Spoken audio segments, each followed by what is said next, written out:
வீட்டி media நேயர்களுக்கு வணக்கம். இப்போ நம்ம நிறைய பேர் நிறைய யூடியூப் சேனல் பார்ப்போம். இப்போ ஒரு சிலர் சப்ஸ்கிரைபும் பண்ணி வச்சிருந்திருப்பீங்க. ரெகுலரா வீடியோஸ் வாட்ச் பண்ணுவீங்க. ஸோ அப்படி வாட்ச் பண்ணும் போச்சுல இப்போ இந்த ஆங்கர் இந்த கெஸ்ட் கிட்ட இந்த கேள்வியை கேட்டிருந்தா நல்லா இருந்திருக்குமே, அதே மாதிரி இந்த கெஸ்ட் இந்த பதில சொல்லியிருந்தா நல்லா இருந்திருக்குமே அப்படின்னு சொல்லி நம்மளுக்கே தோணி இருக்கும். ஸோ அப்படி எங்களுக்கு தோணின விஷயத்த ஒரு வீடியோவா பண்ணலாம்னு நாங்க நினைச்சோம். வாங்க வீடியோக்குள்ள போகலாம்.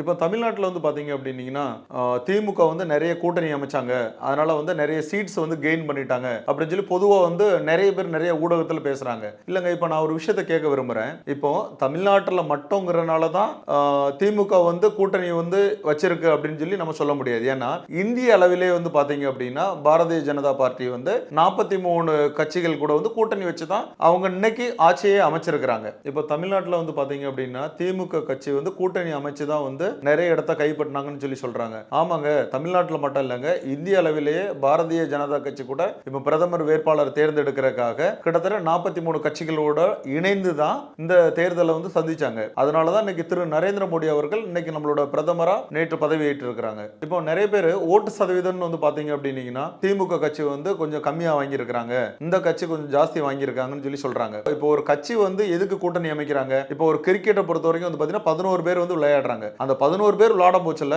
ஒருத்தவங்க ஒரு சிறந்த பேட்ஸ்மேனா இருப்பாங்க, ஒருத்தர் பவுலரா இருப்பாங்க, ஒருத்தவங்க ஆல்ரவுண்டரா இருப்பாங்க. அதே மாதிரி தாங்க ஒரு பெரிய கட்சிக்கு இதே மாதிரி பிளேயர்ஸ் தேவைப்படுறாங்க. இப்போ ஒரு குறிப்பிட்ட பெல்ட்ல பாத்தீங்கன்னா இந்த கட்சி நல்லா பிளே பண்ணுவாங்க, இன்னொரு தொகுதியில இன்னொரு கட்சி நல்லா பிளே பண்ணுவாங்க. அப்படிங்கும் பட்சத்துல அவங்க கூட்டணி அமைச்சாதான் அதுல ஜெயிக்க முடியும் அப்படிங்கிற ஒரு வியூகத்தை அமைச்சுக்கிடுறாங்க அவங்களே. சோ அதனால இந்த பெரிய கட்சிகள் சிறிய கட்சிகளோட கூட்டணி அமைச்சுக்கிட்டு அந்தந்த பெல்ட்ல அதுக்கு தேவையான கேண்டிடேட்ஸ் நுப்பாட்டி அவங்க ஜெயிக்கிறாங்க. ஒரு சில இடத்துல தோல்வியும் சந்திக்கிறாங்க. அதுக்குண்டு கூட்டணி இல்லாமலே நான் தனி பெரும்பான்மையை ஜெயிப்பேன் அப்படின்னா மேபி ஒரு சில டைம் நடக்கலாங்க, எல்லா டைமும் அது சாத்தியம்ங்கிறது கிடையாது. இப்போ எக்ஸாம்பிள் அதிமுக கட்சி பாத்தீங்க அப்படின்னா பிஜேபி அவங்களுக்கு நிறைய வாய்ப்புகள் கொடுத்தாங்க. அவங்கள கூப்பிட்டு பக்கத்திலே வச்சுக்கணும்னு நினைச்சாங்க. அவங்கள ஒரு சில இதெல்லாம் நடக்கும் போச்செல்லாம் அவங்கள இன்வைட் பண்ணி தான் அவங்க யாருமே செல்லல. பட் இவங்க என்ன நினைச்சாங்கன்னா தன்னோட கட்சியோட தொண்டர்களை திருப்திப்படுத்துறதுக்காகவும் கட்சியினரை திருப்திப்படுத்துறதுக்காகவும் நாங்க ஸ்டாண்ட் அலோனா நிக்கிறோம், நாங்க தனியா நிக்கிறோம் அப்படிங்கிற ஒரு முடிவுக்கு வந்தாங்க. அதுக்கப்புறம் சில அமைப்புகளோட சேர்ந்து கூட்டணியும் அமைச்சுக்கிட்டாங்க. இப்போ அதிமுக கட்சியை எடுத்துக்கிட்டீங்க அப்படின்னீங்கன்னா பிஜேபி சார்பில்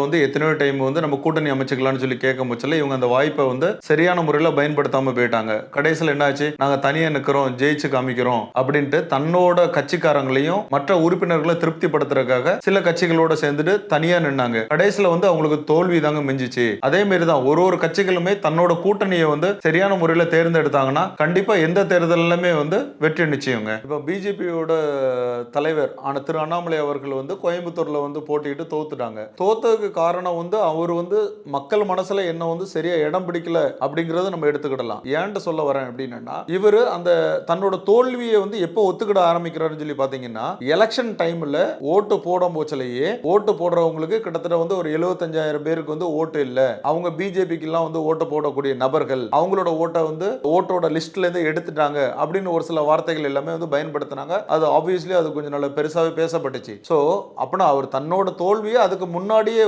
அவர் புரிஞ்சுக்கிட்டாருங்கிறனால தான் அந்த வார்த்தைகளை பயன்படுத்தினாரு அப்படின்னு கூட நாங்க சொல்ல வரோம். இப்போ பிஜேபி தலைவர் திரு அண்ணாமலை அவர்கள் பாத்தீங்கன்னா கோயம்புத்தூர் தொகுதியில போட்டிட்டு தோல்வி அடைஞ்சிட்டாரு. திருப்பி இமிடியேட்டாவே பேட்டி கொடுக்குறாங்க, இது மாதிரி பணநாயகம் ஜெயிச்சிருச்சு, அதனால நாங்க தோல்வி அடைஞ்சிட்டோம் அப்படின்ட்டு. இப்போ இதே நீங்க இப்படி யோசிச்சு பாருங்களா, ஒரு மாற்று கட்சிக்காரர் இதே தோல்வி அடைந்திருந்தால் அவர் என்ன சொல்லியிருப்பாங்க, இவிஎம் மிஷின் எங்களை தோற்கடிச்சிருச்சு அப்படிம்பாங்க. அப்படிலாம் ஒண்ணுமே கிடையாதுங்க. மக்கள் உங்களை தலைவனாக ஏத்துக்கிட்டால் கண்டிப்பா எந்த ஒரு எலெக்ஷன்லுமே நீங்க வின் பண்ணலாங்க, அதுல எந்த ஒரு மாற்றமே கிடையாது. இப்போ ஒரு சில நபர்கள் பேசியிருந்தாங்க என்னன்னா தமிழ்நாட்டு ஒயின் ஷாப்புக்கு தேவைப்படுற 40% மது திரு ஜெகத் ரட்சகன் மற்றும் டிஆர் பாலு அவங்களோட ஆலைகள்ல இருந்தா போகுது அப்படின்னு சொல்லி சொல்றாங்க. நான் என்ன கேட்கறேங்க, உங்களால ஒயின் ஷாப்பை நிப்பாட்ட முடியுமா? கண்டிப்பா ஸ்டாப் பண்ண முடியாது. திரு அண்ணாமலை அவர்கள் பேசும்போது கூட என்ன சொன்னாங்க, மதுவை என்னால உடனடியா நிப்பாட்ட முடியாது, முதல்ல ஒரு 25% பண்ணுவேன், அடுத்த ஒரு 25% பண்ணுவேன், அப்படி படிப்படியா தான் என்னால நிப்பாட்ட முடியுமே தவிர 5 வருஷ காலத்துக்குள்ள நான் நிப்பாட்டிறேன்னு தான் சொல்லியிருந்தாரு தவிர மதுவை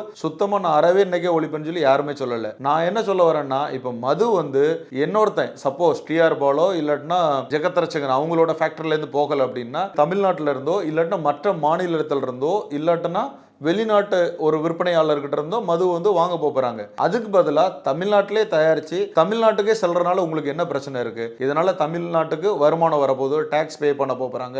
ஸோ அப்படிங்கிற பட்சத்தில் நம்மளுக்கு ஒரு வருமானம் தானே நம்ம மாநிலத்துக்கு. அதை ஏன் தடுக்கணும்னு நினைக்கிறீங்க? குடிச்சிட்டு ரோட்ல படுத்து கிடக்குறாங்க அப்படிங்கிற ஒரு சில செய்திகளும் சொல்றாங்க. ஒரு சிலவங்க நான் வந்து ரொம்ப கஷ்டப்பட்டு வேலை செய்யறாங்க, என்னோட உடல்ல இருக்க வலியை போக்குறதுக்கு இது எனக்கு ஒரு மருந்தா பயன்படுதுன்னு சொல்லி சொல்றாங்க. அதனால ஒயின் ஷாப்பு லிக்யூருங்கிறது நிப்பாட்ட முடியாதுங்கிறது நம்மளுக்கு நல்லாவே தெளிவா தெரிஞ்சு போச்சு. இப்போ ஓட்டு சதவீதத்தை பொறுத்த வரைக்கும் ஒருத்தவங்க வந்து எனக்கு நான் ஓட்டு சதவீதம் கம்மியாயிடுச்சு அதனால் நான் ஜெயிச்சிட்டேன், ஒருத்தவங்க வந்து எனக்கு ஓட்டு சதவீதம் ஜாஸ்தி ஆகிடுச்சு அதனால் நான் தோத்துட்டேன் அப்படிங்கிற மாதிரிலாம் சொல்கிறாங்க.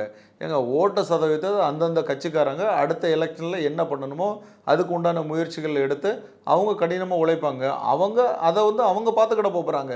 நம்ம எதுக்குங்க நான் வந்து 10ஆம் கிளாஸ் பாஸ்னே, நீங்கள் 8ஆம் கிளாஸ் ஃபெயில்னே அப்படின்னு சொல்கிற மாதிரிலாம் இருக்குது. 3வது முறையாக வந்து திரு நரேந்திர மோடி அவர்கள் வந்து பிரதமராக பதவி ஏற்றிருக்கிறாங்க. அண்ட் அது கூட ஒரு 30 கேபினெட் மினிஸ்டர்ஸுமே வந்து பதவி ஏற்றிருக்கிறாங்க. அவங்களுக்கு என்னென்ன இலாக்காக்கள் ஒதுக்குறாங்க அப்படிங்கிறது இன்னொரு இன்றோ அல்லது நாளையோ வந்து தெரிய வரும். நம்ம மீண்டும் அதை பற்றி பேசலாம். நன்றி, வணக்கம்.